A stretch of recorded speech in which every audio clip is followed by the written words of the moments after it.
Money Matters TV. My name is Paul Mitchell. I'm a commercial banker. I'm your host for this show. Joining me is my co-host, James Chan. He's the owner of Asian Marketing Company, etc., etc. He's been working in the Asian consulting business for 30, 40, 50, something years. Well, not that bad, not that long. But I close. began in 1983, so long enough, Okay, long 30 enough. some years. Okay, very interesting. Okay, and your background is you're Chinese. I hope so. Yes, I hope so. That's my belief. Exactly. So I think that's probably what your birth certificate says. Yeah, too. right. And not only that, China was my academic study. I mean, I got my PhD in Chinese studies, in Chinese geography. So not only because I have the right skin color, I also have academic credentials. And your credentials. But That's they're- why I have enough of a goal to be a China expert.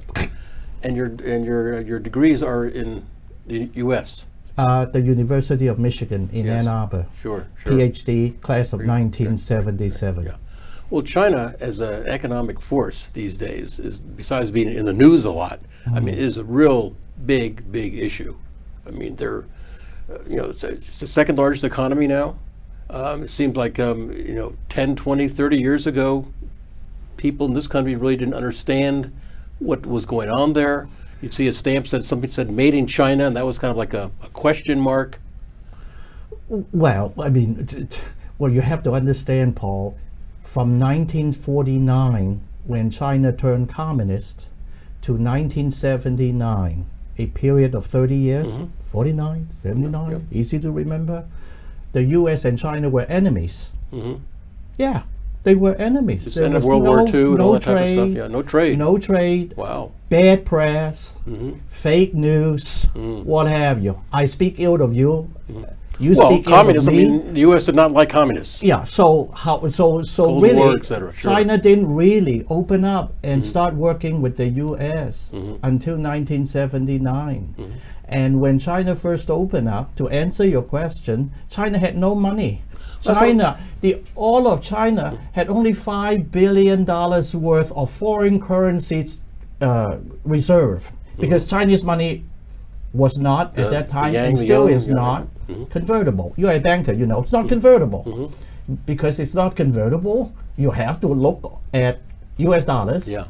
As real currency. Right. So in 1980, 81, when I started out in my export business, China had no money. That's what you were trying to say, or you were trying to ask well, me, right? and to go forward a little bit, I mean, communism by definition is the opposite of capitalism. Capitalism is the creation of private wealth. Communism, the idea is that no individual should have any wealth. It's all for the good of everybody. Wow. But now, we read about billionaires in China. Right. We read about this gross national product, which right. is second to the U.S. Right. It's a big thing. So how can this happen? How can this happen in a communist country like that? I hope people don't have that mindset, because if they look at China still as a communist country, which it is, they're looking at it the wrong way. Meaning, communism is just another name that happens to be very convenient for the Chinese. It's the result of history. China as a nation, as a culture, has always been a pragmatic, money operated, coin operated culture. So if you look at it that way, then you won't be shocked.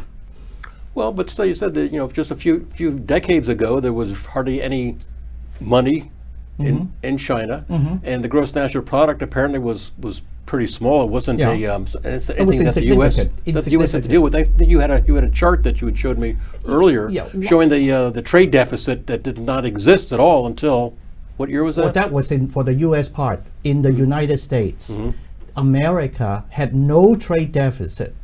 No, With zero. anybody? Close to zero. Okay. Before 1975. For Wow. decades and Yeah. decades before 1975. 1975 was the last year when the U.S. had a small trade surplus in trading with all other countries. Which means we shipped more from this country than we imported from others. Even, not ship more, no more, no less. Even, right. Yeah. even Well, I'm just flat. saying- If you look at that chart, flat till 1975, and beginning from 1975, it goes down and up again, and then way down.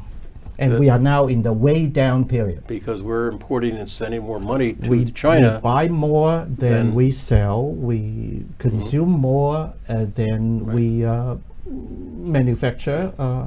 And it's a very complex issue. You know, one of the things I find complex is that I know this country has kept statistics for economic output in various sectors and that type of thing for decades, since I'll say at least the early 1900s.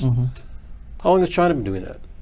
Oh, Measuring very new, measuring very their new. Well, the economic- Chinese like to measure, but on the other hand, now I have to go back to the concept of communism, because a lot of statistics are really commandeered by the central government, by layers and Yes, layers of yes. bureaucracy. And I have, over the past 34 years, 36 years, talking with Chinese people, as I go there or as I am on the phone, I have Chinese customers and friends who keep telling me, don't trust the numbers. They're fake numbers, was gonna say fake they're fake. statistics. Oh yeah. Fake oh, yeah, they're news. very gleeful telling me that. They're yeah. not being cynical. No. Right.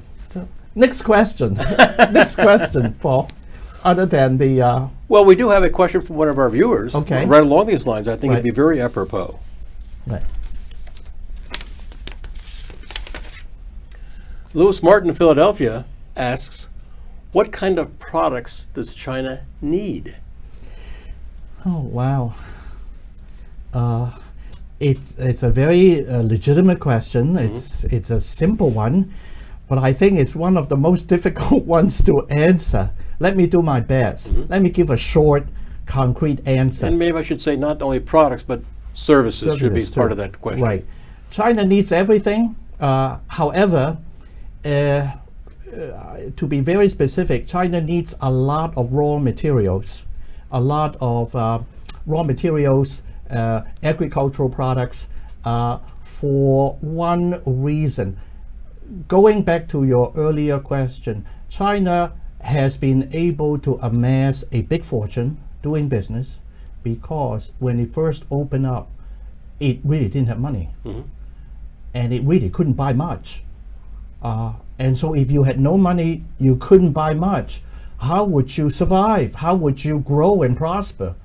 Well, the Chinese, really smart and quite strategic, came up with the idea, well, we can be the world's assembler.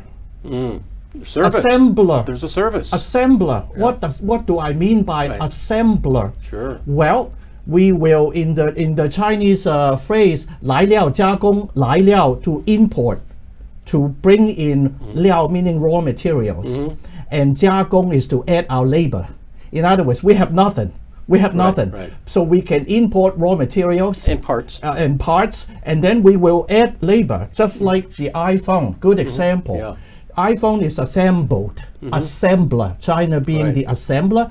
The iPhone is assembled in China, and the Chinese get only $5 in terms of a cell phone selling for $650 or $700. Cheap labor. However, $5 is better than zero.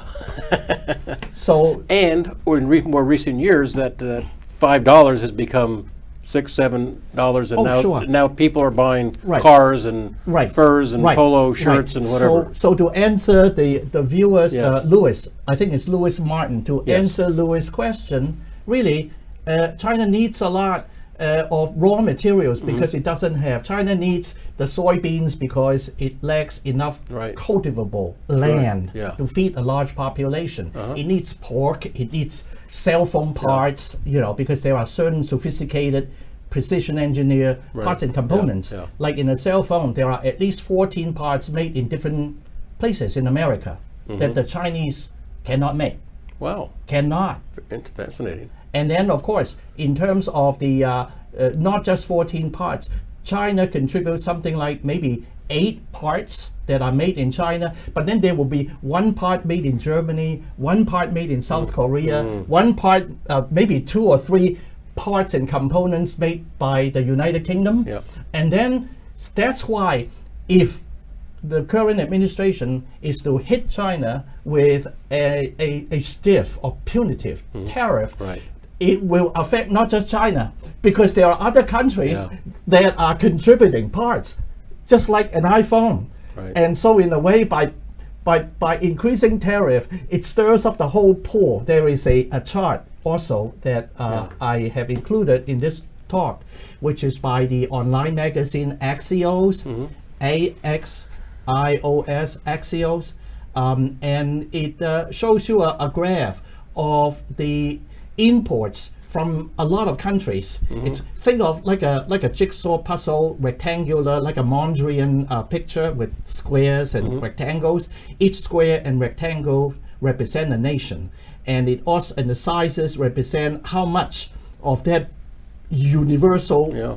rectangle that China imports. But China imports products, raw materials from so many different countries, so that if we hit China with a 25% tariff increase, we're actually hitting everybody, Yeah. Yeah. including our own businesses. It's a global economy. It's a global world. They no matter how call you it slice supply chain. Sure, That's really sure. what it Yeah, means. yeah, fascinating. Well, Louis, I think you got quite an answer there. That's a long And answer. it's not even done However, yet. before I end, Louis' question, as I said, is very basic, very important.